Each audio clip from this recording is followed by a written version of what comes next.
चंद्रयान 3 पर बहुत बड़ी खबर। चांद पर डी बूस्टिंग का पहला चरण सफल। चांद पर इतिहास लिखने का शुरू हुआ काउंटडाउन।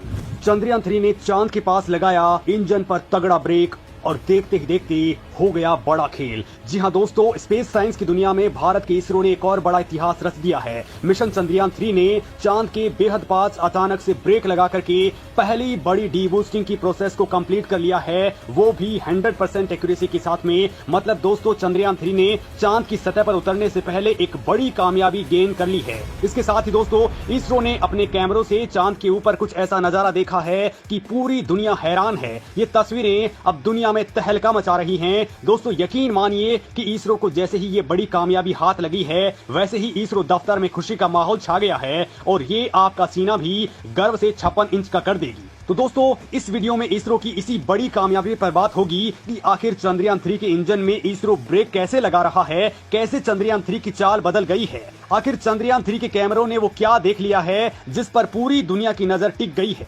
चांद पर जब ये धमाका कर रहा था भारत का चंद्रयान 3, तब रूस का लूना 25 वहां पर क्या कर रहा था और आखिर इस चंद्रयान 3 को लैंडिंग में असल मुसीबत कब आने वाली है, ये चांद के ऊपर केवल 14 दिन ही क्यों काम करेगा। तो दोस्तों, इस वीडियो में मैं तमाम बातें डिस्कस करने वाला हूं। सबसे पहले आपको बता देता हूं कि इसरो ने आज क्या किया है, यानी चंद्रयान 3 के इंजन में इसरो ब्रेक कैसे लगा रहा है, कैसे चंद्रयान 3 की चाल अब बदल चुकी है। तो दोस्तों, इसरो अब यान को चांद के बेहद पास ला रहा है, साथ ही इसकी स्पीड को भी कम कर रहा है और इसी के लिए 18 अगस्त की शाम 4 बजे चंद्रयान 3 के लैंडर मॉड्यूल की स्पीड को और धीमा कर दिया गया है। मतलब उसे डी बूस्ट किया गया है। इसके बाद चंद्रयान 3 का विक्रम लैंडर अब 113 गुना 157 किलोमीटर की कक्षा में आ चुका है। मतलब कि अब उसकी चंद्रमा से सबसे कम दूरी 113 किलोमीटर ही है और सबसे ज्यादा दूरी 157 किलोमीटर है। दोस्तों, इसरो ने डी बूस्टिंग के जरिए चंद्रयान 3 की कक्षा को घटा दिया है। डी बूस्टिंग का मतलब होता है कि स्पेसक्राफ्ट की रफ्तार को धीमा कर देना। इसरो अब डी बूस्टिंग का दूसरा ऑपरेशन 20 अगस्त को रात 2 बजे परफॉर्म करेगा। इसके बाद लैंडर की चंद्रमा से न्यूनतम दूरी केवल 30 किलोमीटर रह जाएगी और अधिकतम दूरी 100 किलोमीटर पर रहेगी। दोस्तों, अब आप कहेंगे कि ये डी बूस्टिंग यानी ब्रेक लगाने वाली प्रोसेस कैसे हुई है। तो दोस्तों, चंद्रमा के लैंडर के 4 पैरों के पास में 800 न्यूटन शक्ति के 4 थ्रस्टर्स लगे हैं, जिनमें से 2-2 थ्रस्टर्स एक साथ काम करते हैं, यानी कि एक साथ 800 न्यूटन की ताकत लगती है। मतलब दोस्तों, ये इस ताकत से उल्टी दिशा में फायर होते हैं तो इससे यान के ब्रेक लगना स्टार्ट हो जाते हैं। डी बूस्ट करने का मकसद विक्रम लैंडर को पेरिल्यून यानी कि चंद्रमा से कक्षा का न्यूनतम बिंदु मतलब कि 30 किलोमीटर और एपोल्यून यानी कि चंद्रमा से सबसे दूरी का बिंदु जो कि 100 किलोमीटर है, वहां पर लाना है। इसके बाद में दोस्तों सॉफ्ट लैंडिंग की कोशिश स्टार्ट हो जाएगी। वैसे दोस्तों, ये कहने में जितना आसान होता है, चांद पर बहुत मुश्किल है, क्योंकि चांद पर सिग्नल बार बार ब्रेक होते हैं। जैसे बात करते वक्त आपके मोबाइल फोन के सिग्नल जाम हो जाते हैं, वो रुक जाते हैं, टूट जाते हैं, वैसे ही चांद पर लगातार ऐसा होता रहता है।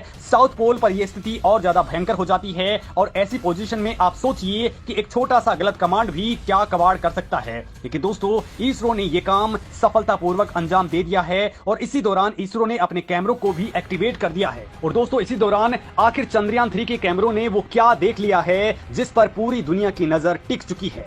तो दोस्तों, चंद्रयान 3 के लैंडर मॉड्यूल के प्रोपल्सन मॉड्यूल से अलग होने के बाद में चंद्रयान 3 की पहली तस्वीर सामने आ चुकी है। ये तस्वीर लैंडर इमेजर में लगे कैमरा 1 से ली गई है। दोस्तों, चंद्रयान 3 ने जो खूबसूरत तस्वीरें भेजी हैं, उसमें आप भी देख सकते हैं कि चांद को इतने करीब से शायद किसी ने नहीं देखा होगा। दोस्तों, इसरो ने एक साथ चांद की 2 तरह की पिक्चर्स ली हैं, जिसमें पहली है लैंडर पोजिशन डिटेक्शन कैमरा यानी कि LPDC द्वारा कैप्चर की गई इमेजेस और दूसरी है प्रपल्सन मॉड्यूल और लैंडर मॉड्यूल के अलग अलग होने के बाद लैंडर इमेजर कैमरा 1 के द्वारा ली गई इमेजेस। दोस्तों, इसरो ने जैसे ही चांद का वीडियो रिलीज किया है, वैसे ही करोड़ों भारतीयों का मन उत्साह से भर चुका है, क्योंकि ये वीडियो चांद के बिल्कुल पास से लिया गया है और वहां के स्पॉट्स भी आप क्लियरली देख सकते हैं कि वहां पर किस तरह के गड्ढे हैं। इन तस्वीरों में दोस्तों कुछ ऐसा दिख रहा है जो बहुत ही डरावना है। चांद की सतह पर बड़े बड़े क्रेटर्स हैं, बड़ी बड़ी चट्टानें यहाँ पर हैं और ये गड्ढे दिख रहे हैं जिन्हें क्रेटर्स कहा जाता है। ये क्रेटर्स ही लैंडिंग करते समय सबसे खतरनाक साबित होते हैं। जब चंद्रयान चांद की सतह सतह पर उतरेगा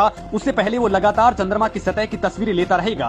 ये तस्वीरें खासतौर पर 10 वर्ग किलोमीटर के उस एरिया में क्लिक की जाएंगी जिसे इसरो ने लैंडिंग साइट के तौर पर चुना है। लैंडर से मिली तस्वीरों के आधार पर ही इसरो के वैज्ञानिक लैंडिंग की सही जोन को तय करेंगे, ताकि दोस्तों चंद्रमा की सतह से टकराने के बाद हमारे यान को किसी भी तरह की दुर्घटना का सामना नहीं करना पड़े। दोस्तों चंद्रयान 2 के लैंडर्स ने भी लैंडिंग के वक्त फेल होने से पहले चंद्रमा की इसी तरह की कई तस्वीरें और डेटा लिए थे। चंद्रयान 3 के विक्रम लैंडर की लैंडिंग साइट इन तस्वीरों और डेटा के आधार पर ही प्लान की गई है। इसरो ने चंद्रयान 3 की लैंडिंग साइट को चंद्रयान 2 की लैंडिंग साइट के बिल्कुल करीब रखा है, लेकिन इस बार इलाका बहुत बड़ा रखा गया है ताकि ऐन मौके पर लैंडिंग साइट अगर बदलनी पड़े तो भी कोई दिक्कत नहीं आए। इसके लिए इसरो चंद्रयान 2 से मिले डेटा और तस्वीरों की मदद ले रहा है। डेटा और तस्वीरें मौजूद होने से इस इलाके की कई अहम जानकारियां इसरो के पास इस बार पहले से ही मौजूद हैं और इन्हीं की मदद से इसरो ने लैंडिंग साइट पर सॉफ्ट लैंडिंग का फुल प्रूफ प्लान तैयार किया है। और दोस्तों इसी बीच आज का तीसरा सवाल भी आ जाता है कि हमने चंद्रयान 3 की तस्वीरें ले ली हैं, पूरे डेटा कलेक्ट कर लिए हैं, लेकिन जब चंद्रयान 3 चांद पर धमाका कर रहा था तब रूस का लूना 25 क्या कर रहा था? क्योंकि दोस्तों असल में इस वक्त चांद के ऊपर रेस चल रही है। भारत के तीसरे मून मिशन चंद्रयान 3 ने बड़ी सफलता गेन कर ली है, लेकिन इसी दौरान रूसी स्पेस एजेंसी रोसकोस्मोस ने भी लूना 25 द्वारा खींची गई चांद की नई तस्वीरों को रिलीज किया है। उन्होंने दोस्तों ये टेलीग्राम के ऊपर रिलीज की हैं। तस्वीरों में चंद्रमा के दक्षिण ध्रुव के पास दूर की और जीमन क्रेटर दिखाई दे रहा है। अंतरिक्ष एजेंसी के मुताबिक ये गड्ढा पृथ्वी से दिखाई नहीं देता है, लेकिन शोधकर्ताओं के लिए ये काफी इंपोर्टेंट होता है, दिलचस्प है। दिलचस्प बात यह है दोस्तों कि चंद्रमा के सुदूर हिस्से की पहली तस्वीर सोवियत लूना 3 मिशन के द्वारा ली गई थी, जिसे लूना 25 मिशन से काफी पहले ही लॉन्च किया गया था। जीमन क्रेटर पृथ्वी से दिखाई नहीं देता है, लेकिन मून मिशन में ये काफी अनोखा माना जाता है।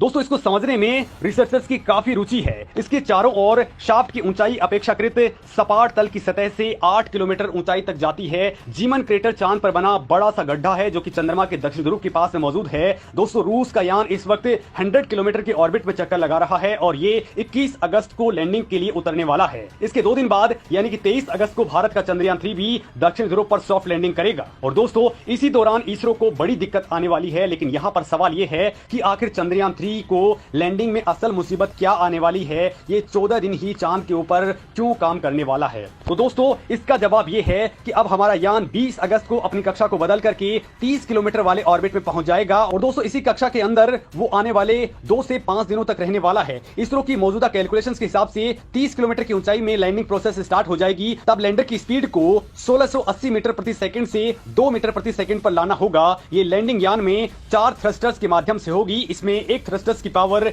400 न्यूटन होती है। दो थ्रस्टर्स दोस्तों एक साथ काम करने वाले हैं। और दोस्तों जब ये यान चांद के ऊपर उतर जाएगा तो ये एक लूनर डे वहां पर रहने वाला है, यानी धरती के 14 दिनों के बराबर ये वहां पर रहने वाला है। चूंकि दोस्तों 14 दिनों तक ही वहां पर सूरज की रोशनी गिरने वाली है और चांद पर लैंडर और रोवर दोनों ही पावर जनरेट करने के लिए सोलर पैनल का इस्तेमाल करेंगे। लेकिन जैसे ही वहां पर रात का वक्त आ जाएगा तो वहां पर तापमान बहुत नीचे चला जाता है और इसकी वजह से हमारे यान के उपकरण खराब हो सकते हैं। लिहाजा दोस्तों ये वहां पर केवल 14 ही दिन तक ही काम करेगा।